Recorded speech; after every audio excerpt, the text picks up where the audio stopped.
আগের ভিডিওতে পনির পোলাওয়ের সাথে যেটা দেখেছিলেন, আজ সেই সয়া চিলিটাই বানাচ্ছি। কড়াইতে তেল দিয়ে আগে থেকে নুন, লঙ্কা গুঁড়ো, হলুদ গুঁড়ো, আদা রসুন বাটা ও কর্নফ্লাওয়ার দিয়ে ম্যারিনেট করে রাখা সয়াবিনগুলোকে লাল লাল করে ভেজে নিতে হবে।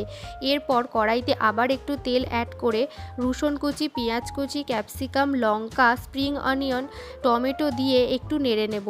তারপর আদা রসুন বাটা দিয়ে ভালো করে কষিয়ে নিতে হবে। এরপর নুন, লঙ্কা গুঁড়ো, ধনে গুঁড়ো, হলুদ গুঁড়ো দিয়ে দিতে হবে। একটু নাড়াচাড়া করে দিয়ে দেব কাশ্মীরি লঙ্কার গুঁড়ো। তার সাথে দেব সয়া সস, টমেটো সস আর একটু চিনি। চিনিটা আমি সসের মধ্যেই অ্যাড করে দিয়েছিলাম। এরপর ভালোভাবে সব কিছু একসাথে মিশিয়ে নেব। আগে থেকে ভেজে রাখা সয়াবিনগুলোকে দিয়ে দেব। আবারও সমস্ত কিছু ভালোভাবে একটু নাড়াচাড়া করে নিয়ে অ্যাড করে দেবো একটু গরম জল। ধনেপাতা আর সাদা তিল দিয়ে নামিয়ে গরম গরম পোলাও বা পরোটার সাথে পরিবেশন করুন সয়া চিলি। রেসিপি কেমন লাগলো জানাবেন।